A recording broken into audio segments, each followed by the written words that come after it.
So what we're now talking about is, it starts actually 50 years ago. And I remember in the 70s and the 80s, when I went to school, my teachers told me about the Club of Rome and the famous report they had and the limits to growth. And it was going to finish soon. And by that time, I was expecting a kind of collapse. I was waiting for this collapse to come. And when it didn't happen and everything continued to grow, I thought, well, what happened to this? Why I'm waiting for this kind of collapse. And then there were, all these conservative people saying, well, we said there is no limit to growth. We can continue the way we do and don't over-exaggerate with all the problems you're always seeing. I guess all of you know this kind of debate and the way it went in Germany and in many other countries. And then I think everybody had to learn that these limits are invisible. They are there. They are not felt like hunger or the lack of something you urgently need. But these limits are there, and they are invisible. But they are nonetheless they are existing. And the Earth Overshoot Day that was mentioned in the morning and in the afternoon just tells us we are approaching a certain limit. And so we are going to discuss in this following hour about what does it mean to live with the limit of growth, how to deal with it, and how also to deal with the different voices who have different approaches, and also the voices who say, okay, we can continue to grow, and we will find even more resources. Mr. Flassbart told us about that even in the ministries there are people seeing unlimited growth, and we're going to solve this within the next 50 minutes. To do so, we're going to listen to two different perspectives, to a scientist who has a lot of overview what's going on in business, but also in science, and he is a committee of the German member of the Club of Rome. And let's welcome Professor Dr. Christian Berg. Welcome to our panel. And the second perspective is of someone you already know. He has just decided, as a founder, as a change maker, not to stop in deploring what's going on, but to changing it. And he has already given us a little insight how, well, it's not too easy to change, but it is possible. And so his perspective will be on the panel also. Bas van Abel, welcome again.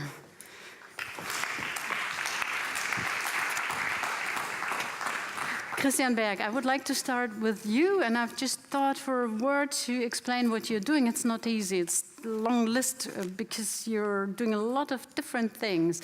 You started physics and also philosophy and theology, so you have this kind of different sciences, and this combination gave you the idea it's really urgent to think about our way, how are we dealing with nature and with limited resources. And then you worked as a sustainability agent for SAP, the software company, for quite a lot of years. And you're also teaching at different universities, again, sustainability at Clausthadt-Zellerfeld and other universities. And so it's kind of unique position. You're linking both business and science and also philosophy and also natural sciences. So this gives you a good overview, I think, to paint us the picture of 50 years of talking about the limits to growth and what we have heard, the increasing use of resources.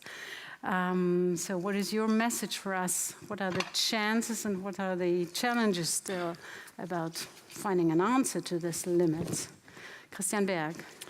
Thank you. Thank you very much, Mrs. Busse, for this very charming introduction. I'd like to start actually with a question. This seems to be a paperless conference, which is highly appreciated, of course, but I've nevertheless found one sheet of paper here flying around on this floor. This is just a normal 80-gram sheet of paper. How often do you think I would need to fold it, if I were ever capable, until it reaches the ceiling here in this pretty tall room? How often? Don't calculate too long, 5 seconds. Any guess? 50 million. This is quite a tall room. How often do I need to fold this? 1,000 times, 2,000 times. No, it's 17. It's 17 because if you buy in a copy shop 500 sheets of paper, It's like 5 centimeters. So one sheet is 1/10 of a millimeter. Everybody knows or learns in school that 2 to the order of 10 is 1,024. So with 1,024, you're already at 10 centimeters. And then you can add another 7 duplications, which I don't bother you now with. And then you come up with 12 meters. So 17. And guess, when I asked this question to an audience of bank managers, the first reply was 500,000. And I said, I was quite hopefully diplomatic, but I said, you guys are constantly dealing with exponential growth, and you have no idea that you would reach the moon by 43 times. So this is a reason why we need to talk about limits to growth. Within the lifetime of my granny, she was very blessed with almost 104 years. She passed away 3 years ago. Within her lifetime, and this is quite exceptional in the history of humankind, the human population on this planet quadrupled. So we have 4 times more people in 2015 than we had in 1911. The consumption of resources grew by a factor of 8, the consumption of energy by a factor of 10, and the waste production probably around 15 to 20 times within one lifespan. That is an indication that we are really living in exceptional times. So now coming back to your question, this was more like a teaser. Obviously, there were some, there is until the very day, some discussion about the theses of the Club of Rome. And I should first say that there is no one single statement of the Club of Rome. You know, there are many different individuals, and sometimes they have opposing and sometimes even conflicting opinions. And I should also mention that in the first report to the Club of Rome, Limits to Growth, in 1972, had some assumptions which were not valid, which could later be proven to be wrong or too pessimistic. One was that the assumption was that we will get an exponential increase in demand. And although they considered that also the supply will rise and will increase, they didn't quite consider the ratio smart enough. I mean, it was a first-time thing. It's easy to say it was not right, but nevertheless. So they underestimated the technological development and the fact that we can substitute certain raw materials with others which get more scarce. But altogether, I would say, there is a Dutch study from 2009 which shows how actually quite well the business as usual scenario of the first report to the Club of Rome matches the data of 2000. But apart from these, let's say, details, I would say the general message is that on a finite planet, we have limits to growth, at least as long as you talk about resources, energy, and waste. And that's still valid, and we need to find ways how to come to grips with that. Okay, so I take this as a central message of what my perception was the central message is deal with the limits of the world and react to this and find a way of dealing in economy with that. So we're going to sort this out later, but I would like to hear your opinion, Bas van Abel. Okay, you have already talked about your consciousness of limit of growth, but still you have talked about balancing the need.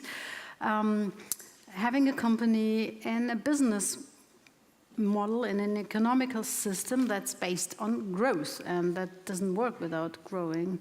How do you balance this? Well, I think I can make it very simple, and that's what we're aiming for, at least, is to try. That's what you start with. To try to disconnect your business model as much as possible from the use of resources. So, it's not growth in that sense is not the biggest problem. If we make more profit and it doesn't harm anyone and it's not connected to the actual use of resources, you can have another discussion of distribution of wealth or not, but that's a different discussion. But as long as as your company doesn't necessarily, if it's not connected to the use of resources as such, then I think you're going into the right direction. And that's also where the dilemma is, because and that's what I said as well. On that philosophical level, we are here, we have a footprint, and all these things. So as a company, you will have a footprint, and that is also you get all kinds of forces into the equation when you start behaving according to this principle of limiting your footprint by disconnecting your business model.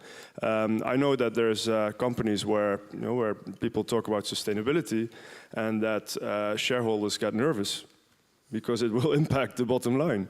And these are shareholders, actually, institutionals that have the obligation to actually look at the highest returns, but actually are dealing with money that come from our pension funds, our social, so there's a huge debate going on now from institutional investors and all these parties that are looking into how growth actually relates to the behavior of the company itself. But there's so many actors that are involved that you have to, just put it plain and simple. If I'm Tim Cook, I'm going to stand here, towards my shareholders and say, guys, listen, next year we're going to sell only half the amount of phones, or we're only going to produce half the amount of phones that we did last year. I think he will have a very tough time with the shareholders. And it's not up to the company itself. Well, the company is owned in a certain way. Huge discussion on ownership itself, but it's still shareholders that also determine to a high extent what a company should do in terms of its business model. And I think that the main thing that you have to look at in a company if you want to change things is how they make their money in relation to the use of resources and the external costs that are combined with that. Mm-hmm. If I may, sure. I would compliment. You say shareholders get nervous if companies are dealing with sustainability. I would add some shareholders get nervous if they don't. I mean, look at New York City Mayor de Blasio, for instance, who said that he will take out of his pension system $5 billion invested in fossils. Look at the Rockefeller family, who divested from fossils already. And then look at our German municipalities, and the largest European polluter of carbon emissions is owned to 25% by German municipalities. So that's the difference. We're always bashing the US, but we can do the cleaning in our own home ground. So I think we see, I'm also connected to a German eco-bank. I don't want to mention the name here. It's not located in Baden-Württemberg. And they have a double-digit growth now for ages, and a strong growth in the socially responsible investment domain. So I do think that there is an increasing interest from shareholders in sustainability. Also, I mean, because of financial return. I mean, look at the low state bonds and the large kind of liquidity in the market that needs to go somewhere, and companies are still a very good invest. And of course, those companies that are dealing with a long-term perspective and the long-term returns are the best investment. I mean, I understand that we will have a panel on green growth and some controversial discussions there. I don't want to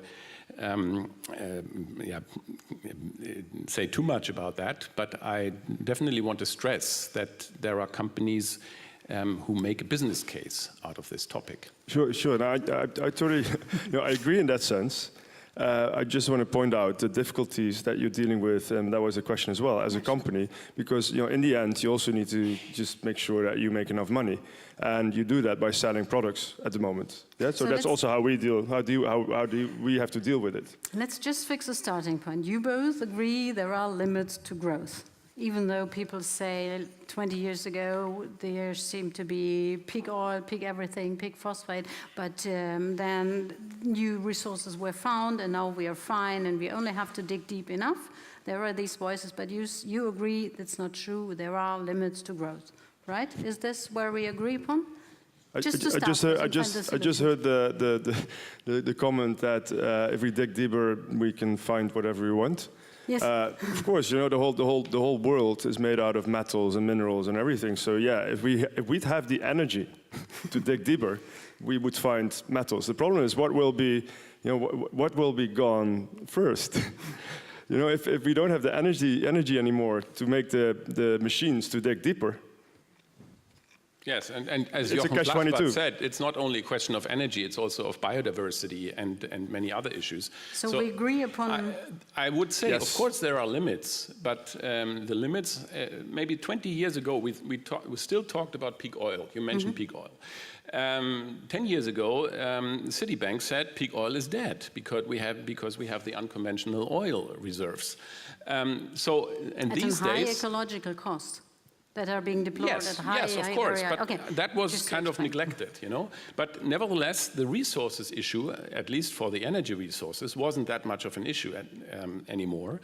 And now we realize that we cannot afford to burn all that fossil stuff we have because the known oil reserves alone would lead us to 2 degrees increase in temperature.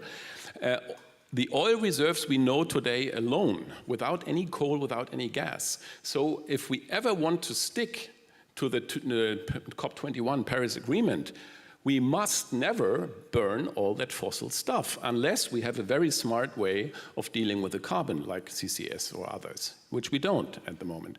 So I would say the discussion has shifted maybe from the question of resources, at least talking about energy, to the question of sinks. Where do we dump all that stuff? And similar, I would also argue in the resources question, we not only have the sources part, but also we have to answer the sinks. Where do we dump that stuff? And we saw this image, you showed it from the Accra dump. Which is, of course, in any respect, something we need to overcome. So we start, there are limits to growth, but not so much in quantities of things available, but just covering the whole system of digging them out of the earth, of the biodiversity consequences, of the consequences for people, and of the question of waste, and all these complex things together make that most definitely there are limits to growth, and we have to find a way of, well, working differently, producing differently. The next thing I wanted to ask you is there is a big debate, there is a degrowth movement, a strong movement in civil society with people who are also going for divestment, as you described, a huge, huge consciousness of these problems. And people say we must stop to grow, and others say we need green growth. We have to decouple growth and the use of resources, and we have to produce a sensible way of growing without using more and more stuff and producing more and more waste. Which one do you favor, and can you explain where to go, and can you maybe give ideas? Well, Bas van Abel. Yeah, I think I kind of put myself in the second yes, sure. but I also, you know, it's really, my point was also, you know, how do you define growth? Is it economic growth in the sense of you know, that money is being created, value is being created? You know, it also depends on the definition. And I think the green growth is really about redefining growth. Which is stopping growth is, I don't know how to see that, but you know, to me it doesn't sound logical to say, well, let's stop growth. Because we can, you know, we've been economy bashing for a while, actually. And one of the things that I always, you know, that brings me to earth on our economic system is the fact that we're, you know, even Fairphone, the fact that everything around us here, we are able to make stuff together through our economic system that we would not be able to do as an individual, which is like super fascinating. If I am in a mine and I have a rock in my hand, you know, and these guys, they dig 30, 60 meter deep tunnels and they just manually get it out of the ground, and you have that in your hand and you know it's the start of a battery. of a product that at the end of the supply chain, will become a whole phone. That is, we have more to consume than the Queen of England had before the Industrial Revolution. So we've democratized consumption. And I think that's a good thing.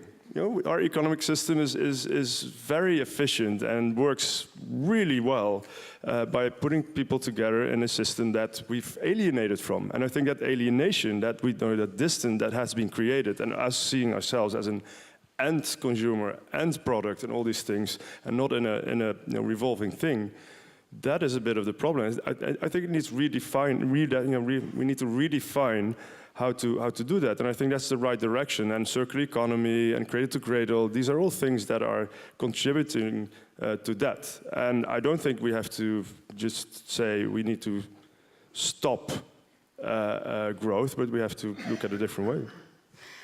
Okay, for sure, it makes sense for you to say green growth is my business model, and I think there's nobody in the room who wouldn't appreciate the great success you had with it. But our perspective is we take things, we say it's great, we have this stuff dug out of the earth to have our smartphone, to have our convenient life, whereas about 2/3, 1/3, maybe 1/4 of the global economy, of the people there, are not benefiting from this development. So, and this is why the voices who say we need degrowth say if you continue like this, we're getting better and still consuming more with less resources, but still we are not in a global sense. This kind of growth model has led into well, it's a billion people who still go hungry, who don't participate, who are not benefiting from this kind of.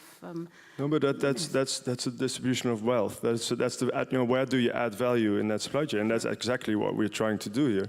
That if you do recycling, please do it in near Abergloshie and the Accra, and don't ship it to Umicore and recycle and put it in an oven there. But make sure that you use stuff or reuse stuff at the moment that you actually have it at your that you can do something with it and add value there and make sure that enough people benefit from it. That is what you need to do, but that is a different discussion than do we have to stop growth? It's really about where you add value. Where you add value. So this is still what you described as following the whole value chain back to where it comes from and put more justice to it. Try to. Yeah, it's a typical fair trade thought. It's in the core of how fair trade also works. That you say, well, we're going to distribute the profits. So by redefining growth, we also would have to redefine justice and where to add the value and think of the justice question along the definitely. supply chain. So, Mr. Berg, green growth, degrowth. I mean, if we look into nature, there is no living system without growth. And one of my highly admired philosophical teachers, Jörg Splett, at a Jesuit college, said, I'm glad that trees cannot scream, otherwise it would be incredibly loud in the forest, because they all strive to light. And they are very competitive. So I think we need to kind of demystify also this discussion. On the other hand, I think it's absolutely clear that we cannot continue with the current growth, as I have just explained. And sometimes, I mean, I'm not an economist, and I don't want to do the economist's homework. But sometimes, as an outsider, it looks as they are obsessed with a growth paradigm. I'm a fan of Christian Felber and this Gemeinwohlökonomie idea, so the idea of an economy for the common good. And he says why he looked into all the different constitutions, and all of them say that the market is actually a servant to society. And not, so the market, the business, the economy is a servant to the society and not the other way around. And I think we lost this relationship. I personally, since I'm not an economist, would not try to argue at first about degrowth, because I would, within this system, I would first say, We cannot afford anymore to subsidize those things which are harmful to us, to our children and grandchildren, which are harmful to other societies, where we outsource our pollution to other societies. So let's abolish the environmentally harmful subsidies. And then we could add another, many other things we can do. And if we have done all of that, and then we think about, aside to that, we think about what does really matter in life, what is really important. And I'm sure that on this way we will redefine our economy kind of by nature, and it will be redefined on its own. And we need to, fight quarrels and arguments which are not really relevant at the moment, I would say. I'm not saying that the degrowth movement is not right. It's only that this is not my main my main battlefield, if you wish. Okay, so okay. Again, we agree, right? Okay, this is not going to be the toughest debate I have had. No. No, we said let me throw in something here, because maybe that might be controversial. I work a lot with artists. And a friend of mine actually has a super interesting program he's running now, and he works together with the Arts and Genomics Center in Leiden in Holland, and they do research on DNA, on life science. Life science is super scary. And I think technology, if you really look at where technology is going to be super scary, it's life science. It's not the robots, it's life science. So he works together with these guys there, and what he actually is looking into is, we have overpopulation, right? And we are talking about growth. So why aren't we talking about shrinking? So he has made this project called The Incredible Shrinking Man, and he actually looked into how to get people to a size of 50 centimeters, this big. 50, 60 centimeters. No, seriously, and he has because this is, it's just to trigger a different way of thinking about growth and how we use our resources. If you are 50 centimeter, you can eat a chicken with 100 people. It's 100 people that can actually benefit from that. And he looked into it, and he went into arts and genomics, and there is actually it is possible. It is possible to actually shrink people generation by generation by generation. So there are people out there that go outside of these debates, and I'm not doing this to actually ridicule myself or anything, but also to show that solutions to these things and to trigger a different kind of thinking, because I sometimes have to, because you're talking about solutions all the time, I think, what is the solution? Sorry. I'm sitting here thinking, oh man, I have to come up with a solution. And you want to have that in 50 minutes. There are actually a lot of people out there that do really things that might sound crazy, but are also challenging, indeed, these questions about growth and looking at it from a different way. But not all of these ideas are worth pursuing, I would say. Of course not, no. I mean, Elon Musk... Let's check. Who wants to shrink? Who goes for the shrinking? Well, it's the ethical problems that come with shrinking, and that makes it so fascinating. How do you... There's so many things you have to think about then, but of course it's not. Chicken will be very dangerous when you're small like this. It's life-threatening. Let's listen what Elon Musk wants to die on Mars, and Stephen Hawking said we need to make ourselves ready to colonize Mars because we will have screwed up the planet in a few hundred years. And I think, of course, we need to do some, aerospace, and I'm not against this in general, but I think we will hardly find any more habitable and convenient and kind of paradise-like place in the whole universe as our home planet. So I would say let's rather stay here and try to get our homework done. There were also a solution talking about the justice issue. and I think this should be clear. We are, of course, here on a very, very luxurious environment, and we need to be aware that millions and billions of people will have to have growth also in material terms, you know. The bottom of the pyramid, the so-called, needs to grow. And we, I think, have the best interest that this growth is taking place as fast as possible, because then the hope is that the fertility rate will be reduced, not by growth alone or not by wealth alone, but that helps a lot. And then we can have, you know, a more level playing field and more kind of adjusted living conditions globally, which will then, of course, also address the migration issue.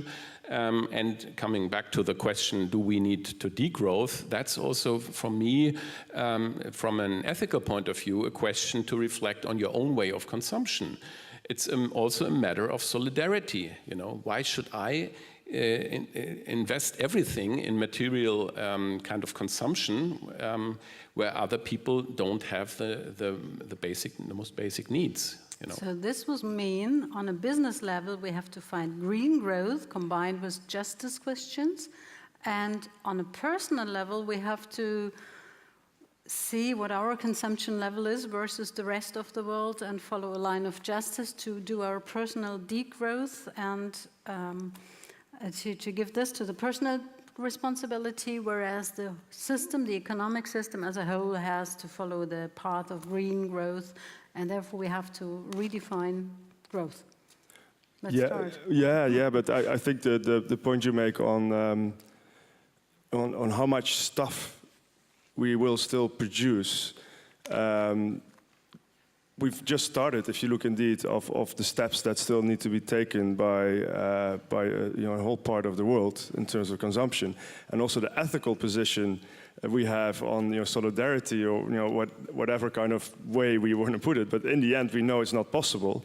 But then again, we have a different position, and, you know, it's going to, there's a whole weird kind of discussion there on, you know, what is right, what is wrong, and you become, you know, like evangelist all of a sudden if you start preaching, you know, the way that it should be done to people that have actually never had the luxury of having these goods, right? But that's not what he said. Oh, okay. Oh, that's what I. Okay. That for me would be one of the. Would be cynical. Let's sort this out first, because maybe. No, I didn't mean to say. Maybe I was misleading, but I didn't mean to say that we should, that others should not grow. I said the so-called bottom of the pyramid must have.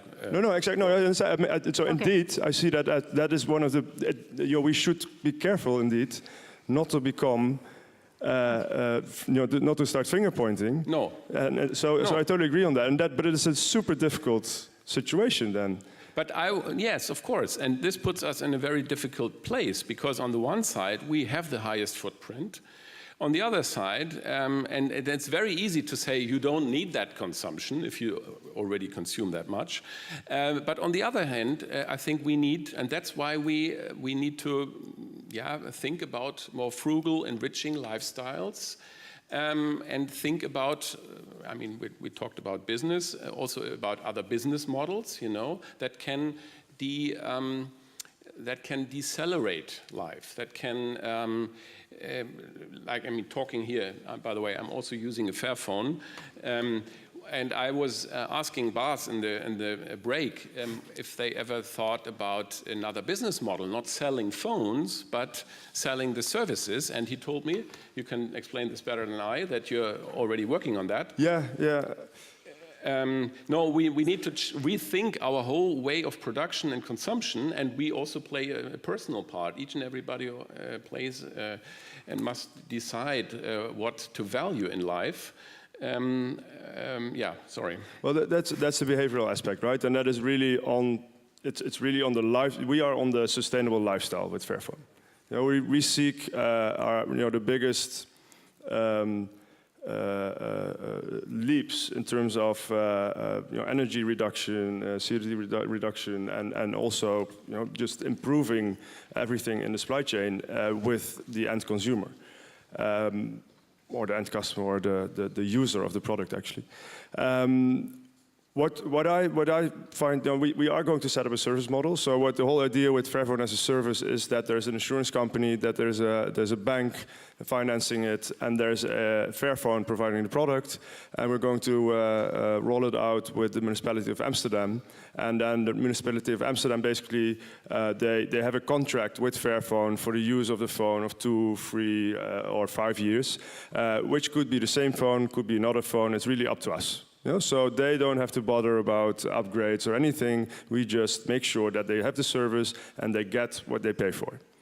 So the great thing about it is that the whole ownership stays with Fairphone. So we can take also, we have the minerals, the material streams under control. We can do all kinds of services on it that actually are aimed, and is in our benefit as well, are aimed at increasing the lifetime of the product. Because what is now, and that is really, I think that's really why I believe in this model, is that at the moment that a customer buys a product with the linear, like the forward sales model, they become a cost center.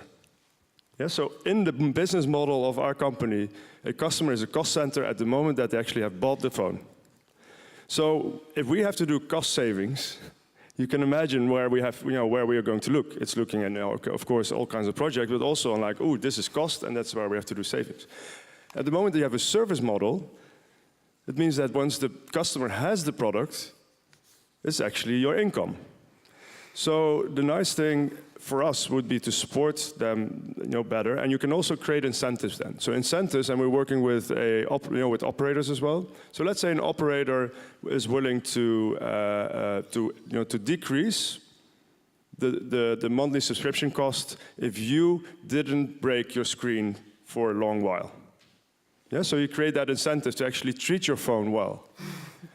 And the nice thing with it, I haven't. Yeah, no, well, that's so. But it's great because it's good for an operator. An operator is not, they don't have any benefit in selling you a phone. They want you to keep that phone as long as possible. Even they give you a new phone because they want to keep you as a customer, but actually it's cost for them.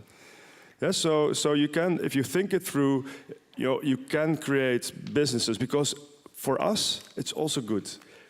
We did a calculation on it. If we have a phone, on this model, and if we would be able to actually have that phone in use for a period of 4 years, we can make twice as much money on a service model than we would do on actually selling the phone straightforward. Yeah, and why do we restrict this on the phones? I mean, who owns a washing machine, a dishwasher, a drilling machine? Guess how long you use your drilling machine, power drill, at home. I hope that you will not use it more than 5 minutes a month, which makes an hour a year, which makes 30 hours in 30 years, which is 1 per mil of the average lifetime of a combustion engine. And we store this in our basement. Why don't we have, and now we come to maybe political suggestions, now why don't we say we make services tax deductible? We already in Germany, we have this haushaltsnahe Dienstleistung, and we could imagine that we have a tax deduction if you rent your washing machine instead of buying it. And the producer has then the whole responsibility and the interest in durability, upgradability, recyclability. He knows the BOM, the bill of materials, he knows the ingredients, and that would be really a huge leap forward. So we have about 7 minutes to go, so I'm again pressing you for solutions.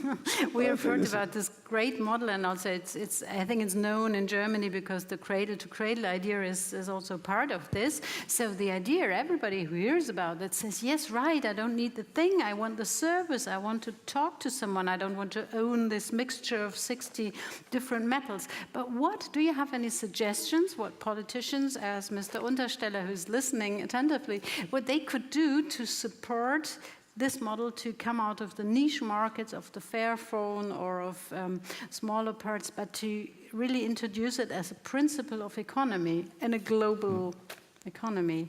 So how to get there? I think we need to be realistic. You won't make it to the Olympic Games with sitting on the sofa and just eating crisps. So you need to exercise. And if we agree that tomorrow we will see a scarcity of resources, a scarcity of clean air, fresh water and everything, we need to prepare ourselves today already and exercise and try hard. And that makes us competitive.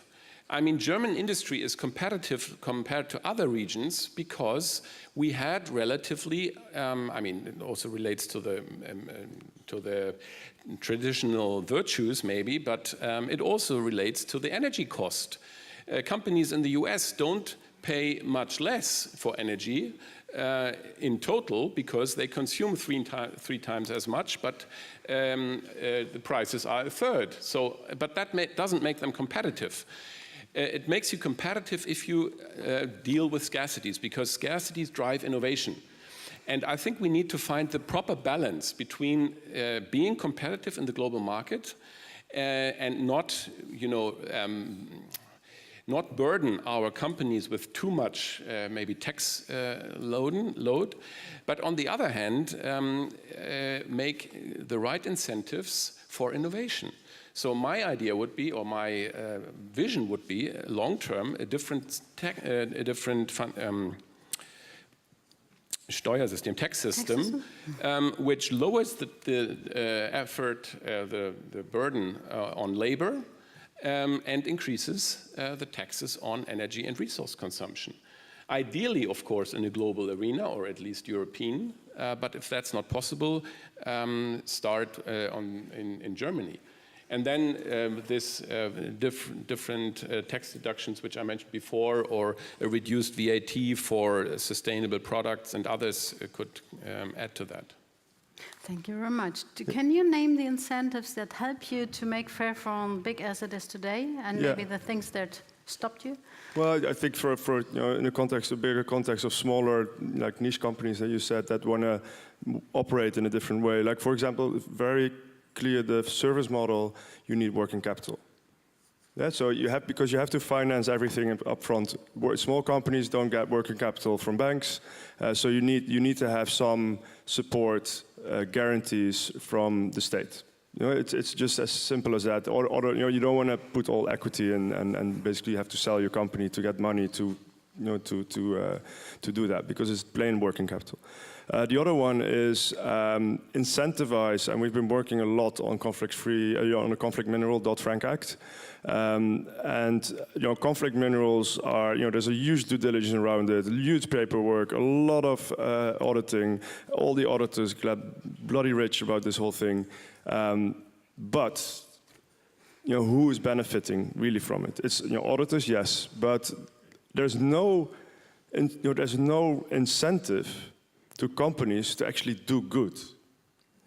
There's a lot of punishment if you do not do good, which big companies basically have like this huge bunch of lawyers and risk mitigators and compliance officers, which I totally understand. But the modus operandi is just making sure you have your ass covered instead of doing good. And why the incentives are not there? So if you implement a law around regulation, around due diligence on your supply chain, making sure that you show that you're actually doing good, auditing, all these things, also make sure that you actually reward companies that do good. So I think that is also a very important element to incentivize companies. I'm just thinking how to measure this, but I think it would be very inspiring, and it's also good for storytelling to tell you did something good and you can measure it and prove it and see it. Okay, we have to close this discussion, but I would like to close the loop, ask you about what the Club of Rome and the messages, the different messages of the Club of Rome could help in this debate. They're still continuing, they are writing updates to the limits of growth, explaining more precisely where the limits are. And you have followed their work for quite a long time. Can you give us some ideas that you learned there by their work to help us to redefine growth in a better way? I would, if I may, I would rather say what the Club of Rome needs to do in order to get the discussion in the right direction. And I think what the Club of Rome might have missed in the last 50 years is a positive outlook. So if you mention the name Club of Rome, many, at least economists, will leave the room immediately, many other people as well. And I think we need to, with all being aware about this severeness of the issues, nevertheless work on ways how to make this planet really a nice, hospitable place for as many people as possible, and not only the rich north. So these new lifestyles and these new ways of consumption, production, logistics, that is something which I would take as my kind of agenda. Might not be really the answer you wanted to hear, but I think this is something which is important to me. Well, actually, I'm very grateful for what we said. I'm not asking for answers I want to hear, but I'm very grateful you said this, because in the next panel, after the very short coffee break, we will talk exactly about the idea, what kind of positive picture, positive story as the one that you can tell, do we have to develop as a society to make people find their way, instead of talking about limiters and end of having less, but having a good vision to a good future with green growth. I have learned growth is limited. We have to redefine our vision of growth and justice belong together. As many constitutions say, there is responsibility for this. And we do need political incentives to support innovation systems. And each person with a very good idea needs capital to start and try to be a change maker. And, well, that's quite a lot for 45 minutes. Sorry for pressuring you for solutions. Thank you for the discussion. Thank you for listening. We're going to have a very short coffee break. We'll be back at 6:15. And don't forget to give your headsets, your headphones back, because they are really, we should use them resource efficient and reuse them again. And you can also check Tweetback if you want to add comments or restart take part in this survey. So thank you very much, Bas van Abel, and thank you very much, Professor Christian Berg, and thank you to all of you. See you again in 10 minutes.